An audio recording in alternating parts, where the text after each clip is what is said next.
Hello, YouTube. It's Monday. Afternoon, evening. Where exactly is the cutoff between afternoon and evening? 4:59 p.m., July 17th, 2023. And I wasn't going to shoot a new video today. I really wasn't.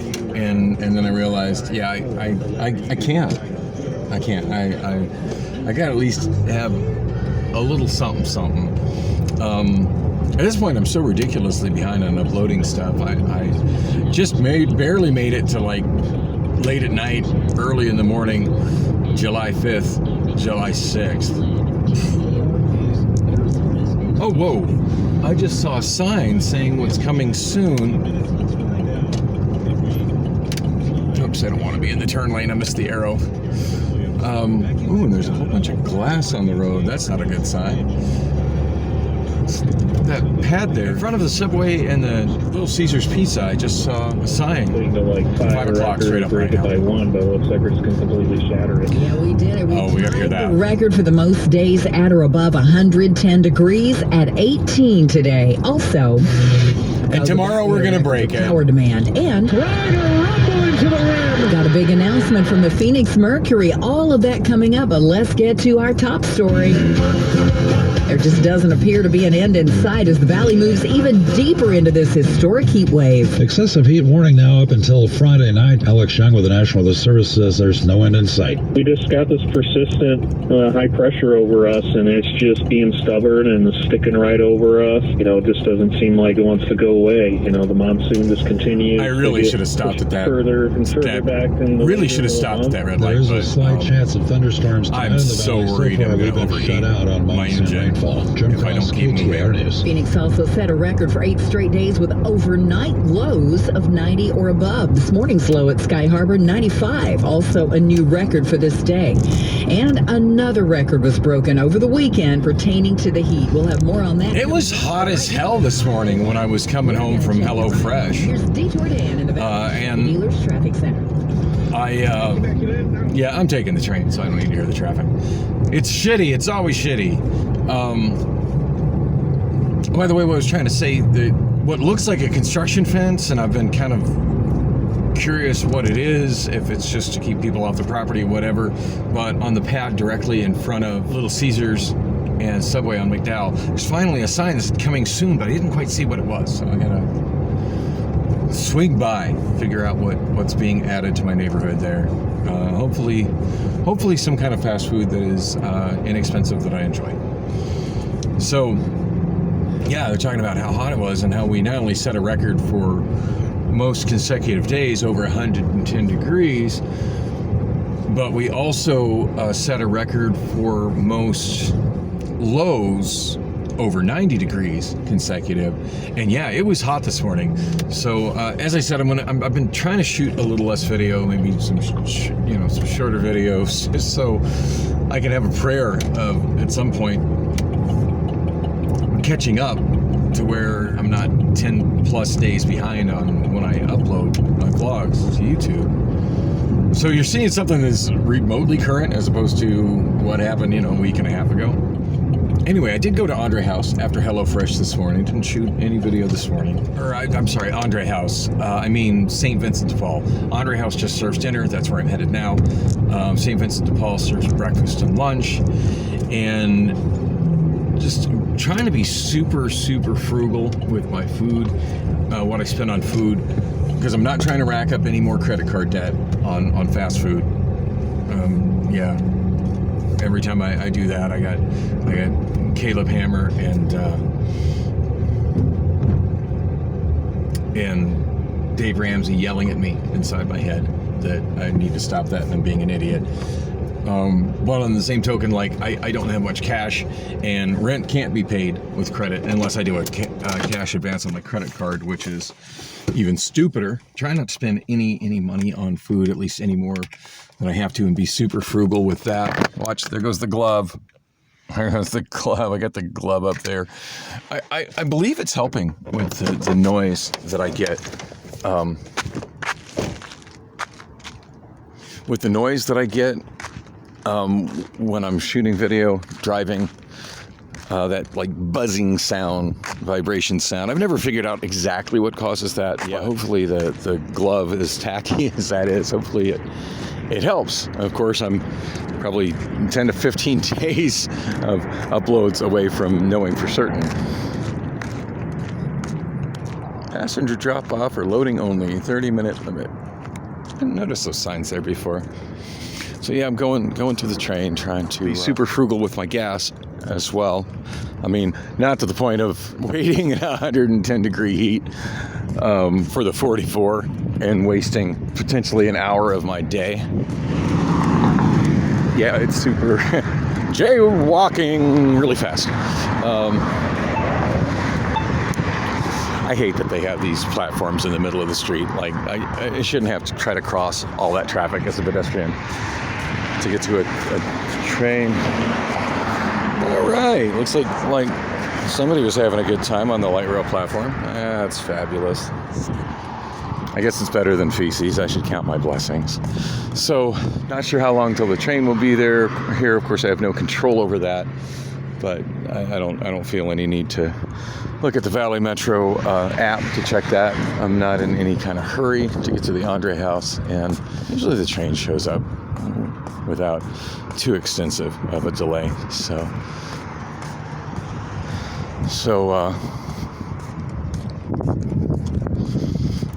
yeah, what was I going to say about the train? So yeah, taking the train downtown, trying to save on gas, trying to save on food. And this morning, I did eat at St. Vincent de Paul, and damn, was it hot waiting in that line. I mean, it was hot when I came out of HelloFresh, but at least on most of the drive into the area of the zone, I had air conditioning in my car, so it wasn't too bad.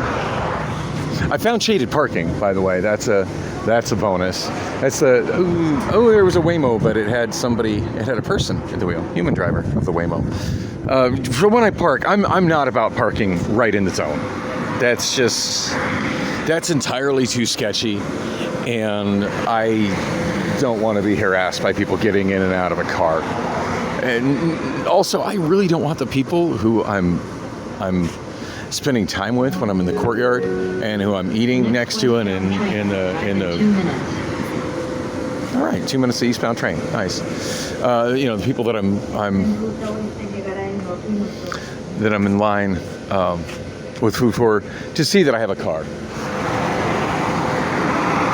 Homeless people that have a car often get taken advantage of by, well, I'm not that I'm homeless, but I mean, just throwing that out, like when you're in that scene, if you're somebody that has a car, you're looked upon differently than somebody who doesn't have a car, since most people do not have a car, and I don't want that, and I can't help but wonder like how that's changed things for my daughter Allison. As I mentioned yesterday, I did hear back from her, and we texted quite a bit. Of course, I was not able to text her as much as I would have liked to because I had things going on, and I'm not able to use my phone very much while I'm at HelloFresh. I've got 2 30-minute breaks, but obviously I'm doing other things on my phone as well. In fact, trying to sign up to another temp work agency type application. That there was another person that was in there working, but he wasn't working for. There was another temp that was in there working alongside me, but he wasn't there with Wonolo. He was there with another similar agency, which is funny because people still referred to him as a Wonolo. It's like, these 3 Wonolos over here. And the funny thing is, I've been there long enough, and actually with what we were doing yesterday, which was completely different last night, and early this morning, what we were doing was so completely different than what the regular HelloFresh production crew are used to doing, that I kind of stuck out as the more experienced person.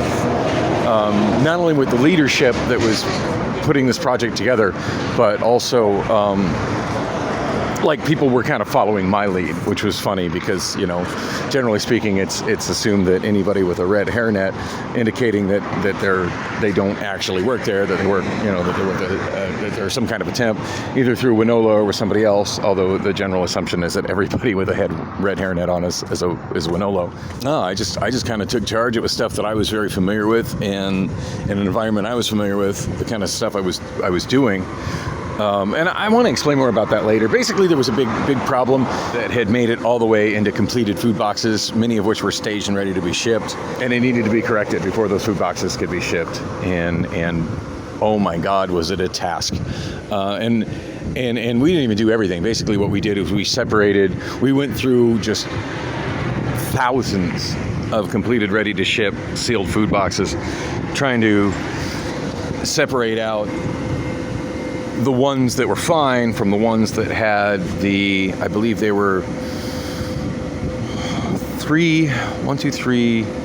5 different food kits, which contain an ingredient which was problematic, that had to be sorted out.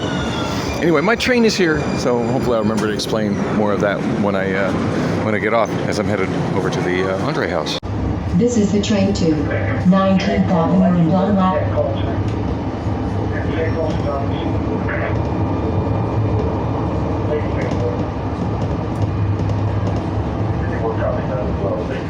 So I was just going through push-through messages on Obamaphone 3, and I noticed that it was 112 degrees when I was at the park and ride waiting for the train. So just so you know what everybody in the city is dealing with right now. 112 degrees. Oh yeah, it's freaking hot. Hello and welcome back, YouTube. I'm in downtown Phoenix. Wow, and the cool air that just came out of that front door of that office building when those two guys stepped out just felt amazing and refreshing. So as I said, yeah, it's like 112, 113 degrees out, which is why I'm making a point to walk as much as possible in the shade.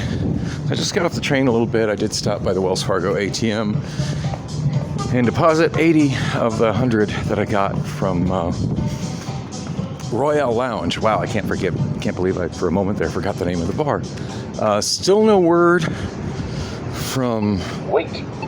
Yeah, I don't want to wait. I always wonder why people stop there, and then I look over and see that there's a red right arrow, which I guess makes sense as to prevent conflict with the train, but I don't know. It seemed to me if the light can sense if there's a train there and where the trains are at. So it would seem to me that should just be green at all times. There's not a train present. Although, I don't know, traffic control devices slowing cars down in downtown Phoenix is generally probably a good thing, since there are pedestrians here, albeit not as much as in other city downtowns, cities that are much smaller than Phoenix. Not too much interesting happened on the train, except for the fact I was able to sit in the last seat next to the driver, so I'm glad I got a little bit of footage, and hopefully y'all could see the little speed readout, the digital speedometer there. Yeah, that train rarely exceeds 30 miles per hour. People seem to think it's such a fast way to get around, but well, you drive on those same streets at 30 miles per hour and people will tailgate you and honk. So, our light rail here in Phoenix is not... people wonder why, people who are pro-transit, especially who are pro-transit and anti-car, are like, oh, why won't people use the light rail? It's there. Why does so many people insist on driving when there's transit available? Yeah, that's a big part of why. I mean, when the time difference between when the time difference between driving and taking public transit is that substantial, yeah, nobody wants to take transit unless they have to. Now, I just so happen to live very near a park and ride. I'm trying to save gas. That's a factor. But to be honest, my biggest reason for taking light rail down to the Andre House, is that is a super sketchy area to try and park in. The parking spots that I like to use on the street near government buildings to the north, which I feel my car is plenty safe there, and there's lots of cameras there. They're all marked no parking from 6 p.m. to 6 a.m.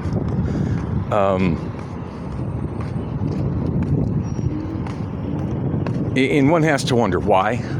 And I would imagine the explanation is we want people leaving their cars here for a long period of time. Okay, that's fair. We don't want homeless people sleeping in their cars in this area. Yeah, that's more likely the reason. Pretty sure that's more likely the reason. Okay, passing the Phoenix City Court, which reminds me, my lawyer did send me a copy of the motion filed by the city attorney to add additional charges to the assault charge that I was given a citation for by the Phoenix police officer that arrested me. I thought it was only investigative custody. He told me it was investigative custody, but according to his police report, he says he arrested me. So, yeah, I haven't made it through that entire police report, by the way, and I really need to. I'm already seeing some extreme inconsistencies between what I said and what the police officer is saying I said, and what the police officer said and did versus what the police officer is saying in his report that he did. So, yeah, I'm thinking it might be a good time to request police body cam videos of everybody that was involved. Now, I'm going to see if my attorney is willing to do that for me. I kind of expect he's going to say it's not necessary, so no. But it doesn't hurt to try. And if he doesn't want to, then that's fine. I can always do a public request. That stuff can get pricey. But for stuff like this, I really don't mind putting it on a credit card. This is something I definitely want a record of, and I want to share with everybody who follows me on YouTube. And Direct D, by the way, is the YouTuber I was trying to remember the name of the last time I was talking about this when I was here in the Phoenix Municipal Court on the 5th floor, somewhere about there. Actually on the other side of the building. But anyway, those are the windows when I come out of the courthouse that I'm looking out, and I should maybe take a couple pictures from there. I mean, it is posted there's no audio and video recording inside the court building, but I can't imagine security having an issue with me just taking a video of something as awesome as a view of that skyline and cityscape and the Phoenix City Hall from those windows, especially if it's just a picture and there's no audio recording involved. So, speaking of audio recording, I also need to do a request for the audio recording of the hearing. Kind of curious to see what I get, if it's going to be edited down to just that which pertained to my hearing, or if it's going to include the stuff that the judge said was for that all defendants needed to listen to, that was relevant for all defendants, because there were a couple of time periods where she did that sort of thing, or if it'll include just pretty much everything that happened in that court session. Because as I said, the Phoenix Municipal Court, it's not like they set times for individual cases like the Superior Court does. They schedule a whole bunch of people at once that are all dealing with similar stuff, and then they kind of assembly line it. And there was a woman that looked super familiar to me and also super attractive to me. Thin, gorgeous, very dark-skinned woman that I know beyond any shadow of a doubt I have seen near, on 27th Avenue near 27th Avenue between Camelback and Bethany Homes. Specifically, I feel like I've seen her on Palo Verde, heading west of 27th Avenue, and also on 27th Drive between, I believe it's Montebello and Missouri. That's the working girl strip that is off the designated strip that often has more action going on it than 27th Avenue. And I'm glad that Lizard Hunter, which is also the same guy that runs Juan, the same guy that runs the YouTube channel Tales from the Street, I'm glad he was posting so many videos showing that the action had drifted over to 27th Drive as opposed to 27th Avenue, because otherwise I might have missed that. So I've mentioned this building many times, the old Central Arizona Light and Power building, which has been renovated and for many years occupied by sticklers. I'm pretty sure this building is owned by the city of Phoenix and is rented to sticklers. It's kind of a bummer they're closed at this time of night. But yeah, not a lot of places open after lunch in downtown Phoenix. Yeah, they're only open from 6 a.m. to 3 p.m. So no getting sticklers for dinner, unfortunately, which I think is kind of sad, because as you see, they deliver on, they got a sign here that says they deliver on Grubhub. And I would imagine you can also order from them on some of the other delivery apps, because a lot of the other delivery apps have a way of putting popular restaurants on them without their consent. And I can't help but imagine there are people that would love to get sticklers for dinner. All right, there comes the DASH bus. I think DASH stands for Downtown Area Shuttle for the Homeless. So I'm going to join all these homeless people over here and get on the bus down to the Andre House.